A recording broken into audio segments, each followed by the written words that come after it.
Escravidão no Brasil. A escravidão no Brasil foi implantada no início do século XIV. Em 1535, chegou a Salvador, Bahia, o primeiro navio com negros escravizados. Este ano é o marco do início da escravidão no Brasil, que só terminaria 353 anos depois, em 13 de maio de 1888, com a Lei Áurea. As primeiras pessoas a serem escravizadas na colônia foram os indígenas. Posteriormente, negros africanos seriam capturados em possessões portuguesas como Angola e Moçambique, e regiões como o Reino de Daomé, e trazidos à força ao Brasil para serem escravizados. Origem da escravidão no Brasil. Os historiadores apontam várias causas para se empregar mão de obra escrava nas colônias. Portugal tinha uma população pequena de cerca de 2 milhões de pessoas e não tinha condições de dispensar parte de seus habitantes para a sua colônia americana. Para suprir os braços que faltavam, os colonizadores usaram a escravidão, que já era praticada na África e no mundo árabe. O transporte de pessoas escravizadas fomentou a produção de mais embarcações, alimentos, vestuários, armas e outros produtos que estavam ligados ao comércio de gente. Por isso, o tráfico negreiro representou um ótimo negócio para a Europa e movimentava grandes capitais nos 3 continentes. Desta maneira, portugueses, espanhóis, franceses, holandeses e ingleses tornaram a escravidão um negócio lucrativo. Superlotaram os porões de seus navios com negros africanos, navios negreiros, para serem vendidos nos portos brasileiros e em toda a América. Já as pessoas escravizadas não ganhavam nada, ao contrário, só perdiam, pois passavam a ser propriedade de outra pessoa. Este contingente produziu toda a riqueza no Brasil, desde o plantio da cana-de-açúcar, colheita, transformação do caldo de cana, construção de casas, engenhos, igrejas, tudo isso era feito por cativos. Escravidão indígena no Brasil colonial. No início do processo de colonização no Brasil, empregou-se a mão de obra indígena. Os índios eram capturados por meio de expedições, como as bandeiras, ou obtidos com um espólio das guerras intertribais. Os portugueses estabeleciam alianças com as tribos e, em troca, conseguiam mão de obra escrava indígena. Por muito tempo, nas escolas brasileiras, se ensinou que o índio não servia como escravo por ser preguiçoso, e por isso os portugueses teriam preferido escravizar o africano. Na verdade, a escravidão de indígenas somente seria abolida no século XVIII, e, portanto, o argumento não tem sentido.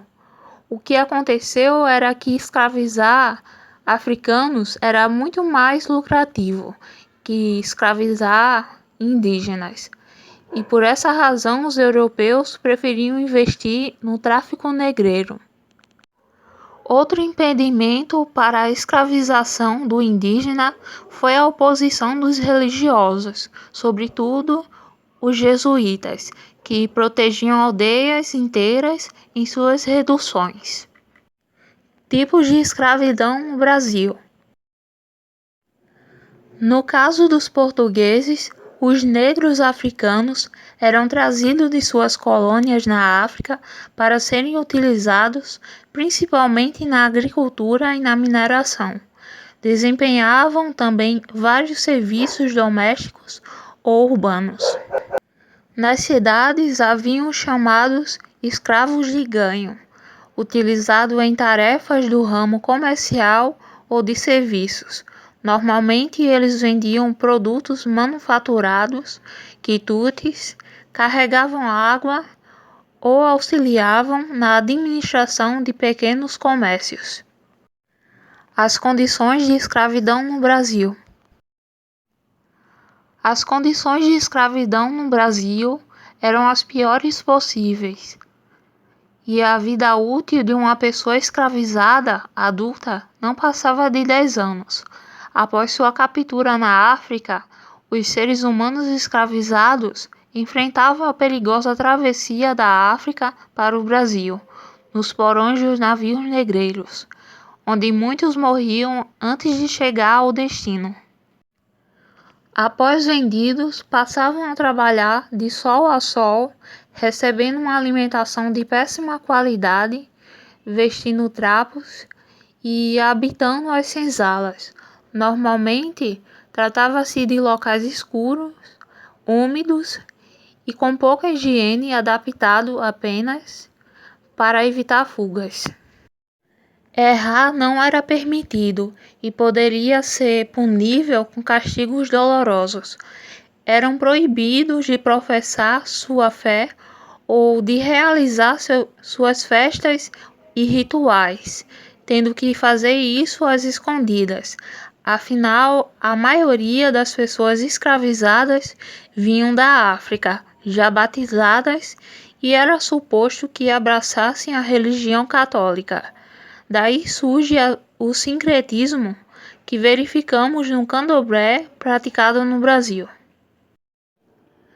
As mulheres negras eram exploradas sexualmente e usadas como mão de obra para trabalhos domésticos, como cozinheiras, arrumadeiras, etc. Não era incomum que as mulheres escravizadas recorressem ao aborto para impedir que seus filhos não tivessem a mesma sorte. Quando fugiam, os capitães do mato perseguiam as pessoas escravizadas. A obtenção da liberdade só era possível quando escapavam para quilombos ou quando conseguiam comprar a carta de alforria. Escravidão no Brasil e forma de resistência. As revoltas nas fazendas não eram raras no período colonial. Muitos grupos de escravos fugiam e formavam comunidades fortificadas e escondidas na mata, chamada quilombos. E um dos mais significativos no Brasil colonial foi o Quilombo dos Palmares. Ali podiam praticar sua cultura e exercer seus rituais religiosos. No entanto, vários escravizados que não conseguiam escapar preferiam suicidar que continuar cativos. A abolição da escravatura. Quando a sociedade europeia começou a adotar as ideias do liberalismo e do iluminismo, a escravidão passou a ser severamente questionada. Afinal, a privação de liberdade não combinava com a nova etapa do capitalismo industrial. Igualmente, quando a Inglaterra aboliu a escravidão nas suas colônias, substituiu por trabalhadores assalariados. Por essa razão, a produção agrícola ali seria mais cara e as colônias inglesas não poderiam concorrer com os baixos preços praticados pelos portugueses. Assim, era necessário transformar a mão de obra escravizada em trabalhadores assalariados. Isto iria igualar os preços da produção e, no futuro, os ex-escravos poderiam se tornar consumidores. Por isso, a Inglaterra, que liderava a nova expansão capitalista industrial, aprovou a Lei Bill Aberdeen. Esta transformou a Marinha Real Britânica numa arma contra o tráfico de escravos em qualquer parte do mundo. pois permitiu que seus navios abordassem navios negreiros de qualquer nacionalidade. Importar pessoas para serem escravizadas acabou se tornando cada vez mais caro. No Brasil, o tráfico foi oficialmente abolido em 1850, com a Lei Eusébio de Queiroz. Mais adiante, em 1871, a Lei do Ventre Livre garantiu a liberdade aos filhos de escravos e em 1879 teve início a campanha abolicionista liderada por intelectuais e políticos. Posteriormente, a Lei dos Sexagenários, 1885, garantia a liberdade aos escravos maiores de 60 anos. Lei Áurea. A abolição da escravidão no país foi concedida pela Lei Áurea, aprovada pelo Senado e assinada pela Princesa Isabel, dia 13 de maio de 1888. A Lei Áurea encerrava décadas de discussão em torno de várias questões, porém a mais importante era: se os escravos fossem libertados, o governo pagaria indenização aos proprietários? Por fim, venceu a tese de que os donos de escravos não receberiam nenhuma compensação financeira. Isso retira o apoio dos latifundiários escravistas, davam à monarquia.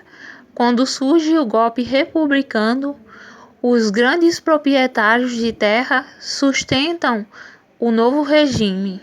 Libertos sem qualquer plano, os ex-cativos se viram entregues à própria sorte e passaram a formar um enorme contingente de pessoas sem qualificação.